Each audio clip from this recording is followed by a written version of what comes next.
calme de ta présence, quand le bruit faiblit, et tu parles à mon âme. Tu as toute mon attention, fais-moi entendre ta voix. Je ne veux rien manquer, Seigneur, mon cœur désire plus de toi. Mon cœur recherche ta face, alors je cède à toi. Tout son âme est ému par ton amour, captivé par qui tu es. Conduis-moi à te connaître plus encore. Je veux m'approcher de toi, laisser mes peurs derrière moi. Seigneur, viens toucher ma vie à nouveau. Oh, oh, oh, oh, oh,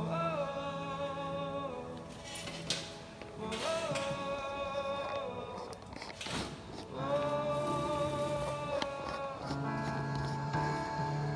Comme le soleil à l'aurore, comme la brise dans la nuit, ta paix me restaure, tu me donnes la vie.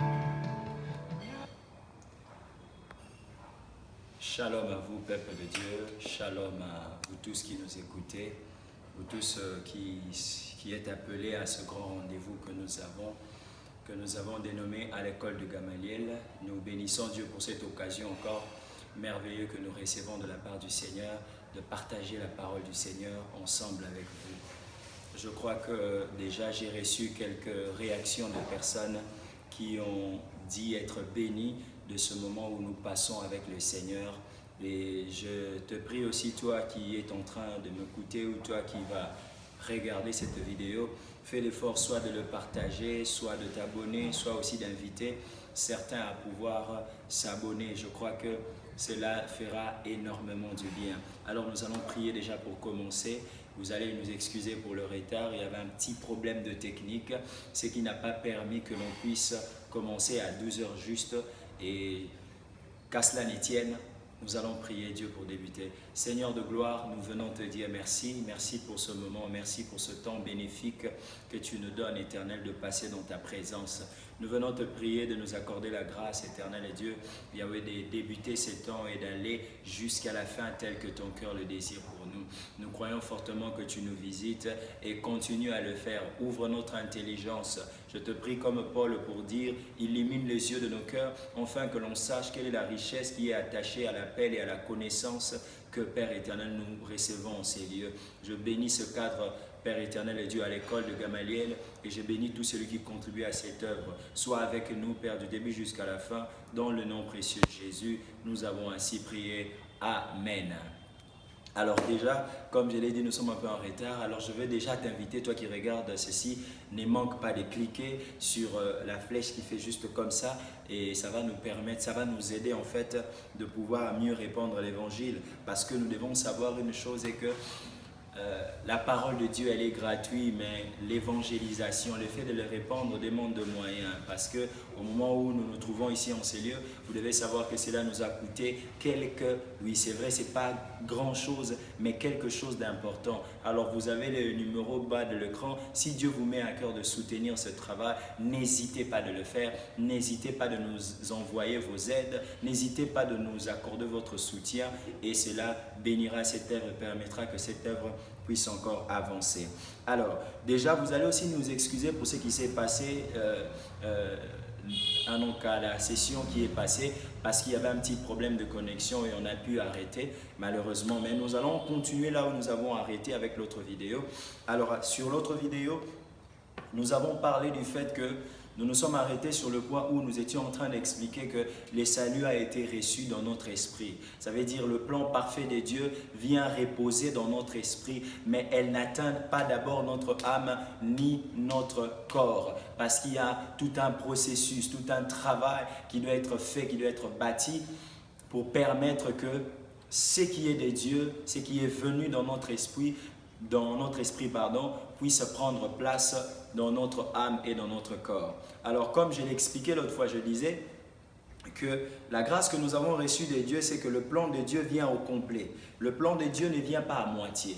Le plan de Dieu ne vient pas de manière à être, je ne sais pas moi comment je peux le dire, incomplet. Non. Le plan de Dieu, lorsqu'elle vient dans notre vie, le plan de Dieu vient d'une manière parfaite. Ça veut dire elle vient au complet. Elle te donne la vie éternelle et dans cette vie éternelle-là, tu as la possibilité de vivre ici sur terre et de vivre aussi dans les cieux. C'est pourquoi j'ai toujours été contre les personnes qui décrivent cette vie ou bien ceux qui décrivent en fait cette marche avec Dieu comme des choses qui ne sont que pour le ciel. Je crois qu'il y a eu un moment où nous tous nous avons cru à cet évangile, où on était en train de dire que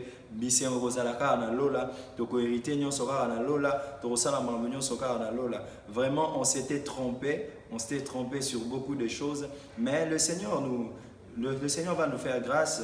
Aujourd'hui, nous allons parler des points très importants. Alors, déjà nous allons débuter.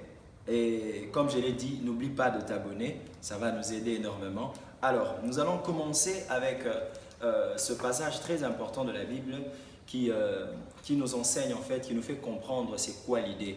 Déjà, ce passage, c'est le passage qui parle dans Jean le chapitre 1, le verset 12. Dans Jean le chapitre 1, le verset 12, la Bible est en train de nous parler à tous ceux qui l'ont reçu, à ceux qui ont cru en son nom, ou bien à ceux qui vont croire en son nom. Dieu a mis déjà à disposition.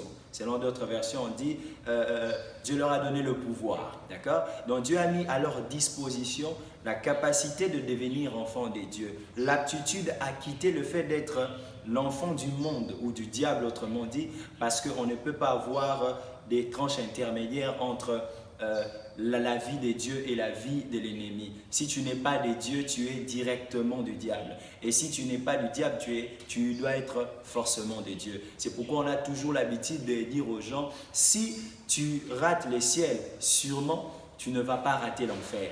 Et si aussi tu rates l'enfer, sûrement tu ne vas pas rater le ciel, parce qu'il n'y a que ces deux options-là. Alors ce verset nous dit que Dieu nous a donné le pouvoir de devenir enfants de Dieu. L'objectif de ce verset, c'est quoi en fait? C'est pour venir nous éclairer sur le fait que nous étions dans une étape quelconque de la vie physique, mais nous devons maintenant passer à une vie, la vie qui est identifiée par Dieu. Quand on dit enfant de Dieu, l'objectif ce n'est pas simplement le terme enfant, mais ce qui donne de la valeur au terme enfant, c'est ce qui suit en fait le fait qu'on dise que enfant de Dieu. D'accord? Alors, maintenant, lorsque nous sommes en train de parler des enfants de Dieu, ça veut dire nous portons la nature de la personne, du nom qui suit le mot enfant. C'est pourquoi on dit parfois enfant du diable ou parfois enfant, je ne sais pas moi, enfant d'un tel, enfant de celui-ci, enfant de celui-là. Une façon de décrire en fait comment est-ce que la personne appartient à. Alors toi qui n'appartiens pas encore à Jésus, j'aimerais te donner cette occasion de pouvoir recevoir Jésus dans ta vie. Parce que nous allons faire cette prière à la fin, mais j'aimerais bien que tu m'écoutes jusqu'à la fin, en fait que tu comprennes aussi quels sont les atouts, les valeurs, les choses, les richesses qui sont attachées au fait de porter cette nature d'enfant de Dieu. Alors, j'étais en train de parler en disant que ce verset nous donne la possibilité de devenir enfant de Dieu. Mais le problème est que Dieu est esprit. D'accord? Dieu n'est pas charnel.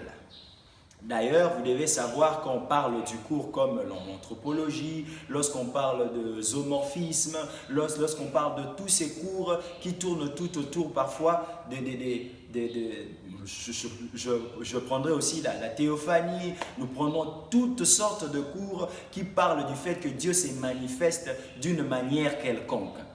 Dieu se manifeste par le vent, c'est pourquoi c'est ce qui a conduit en fait plusieurs à l'erreur. Le Saint-Esprit n'est pas un vent. C'est seulement parce que l'Esprit a pris la forme du vent que l'on a pensé que le Saint-Esprit est un vent. Non. D'ailleurs, la Bible précise, le jour du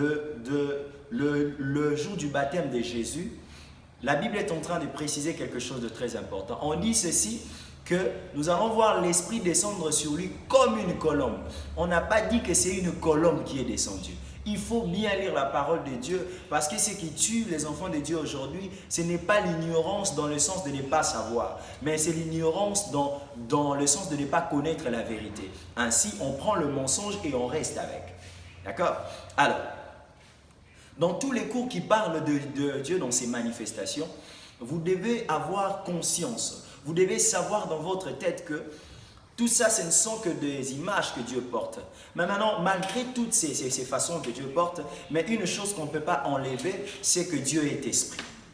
C'est pourquoi tout corps, bon, je ne sais pas si je dois dire tout corps, mais tout ce qui est esprit permet de sorte que, a la possibilité, je dirais, de porter facilement quelque chose qui est touchable afin d'opérer. Par là, je vais dire quoi? Dieu, les esprits sont illégaux dans le monde physique. Ah oui, les esprits sont illégaux dans le monde physique parce que dans le monde où tout est touchable, ils ne le sont pas. Raison pour laquelle vous allez comprendre le pourquoi ils ont toujours l'habitude d'emprunter des corps. C'est cette même loi que Jésus va utiliser, ce qu'on appelle autrement l'incarnation. Ça veut dire, il quitte cette étape de celui qui reste qu'en esprit, il vient porter corps pour travailler au milieu des hommes. L'incarnation est respectée par le monde de l'esprit. C'est pourquoi vous allez voir, quand un esprit veut te déranger, il va passer par quelqu'un d'autre. D'accord? Il va chercher à posséder la vie d'une autre personne. En possédant la vie de cette personne, ça lui permet maintenant d'agir au travers de cette personne. C'est de la même manière que Dieu aussi vient sur terre. Dieu a dit ceci, que vous êtes la lumière du monde. Pourquoi il dit ça? Parce que nous allons lire avec vous le passage qui nous explique en large et en long pourquoi cela. Alors, comme je disais, Dieu est esprit. Ce qui ramène que la nature que nous portons de Dieu vient d'abord dans notre esprit. D'accord? Parce qu'il n'y a que esprit qui peuvent facilement cohabiter.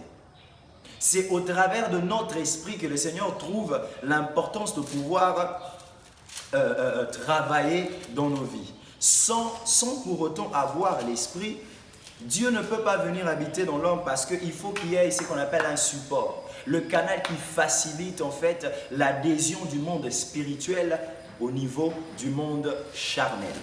Alors, on va lire un verset très important, c'est dans Proverbes, le chapitre 20, le verset 27. La Bible dit ceci: l'esprit de l'homme est une lampe de l'Éternel. Dans notre version, on dit l'esprit de l'homme est la lampe de l'Éternel. Ici, on dit, c'est la version Semeur que je suis en train de lire, on dit l'esprit de l'homme est une lampe que l'Éternel a donnée. Ça, c'est la version Semeur. Dans d'autres versions, on simplifie en disant l'esprit de l'homme est la lampe de l'Éternel. Vous allez remarquer une chose ici.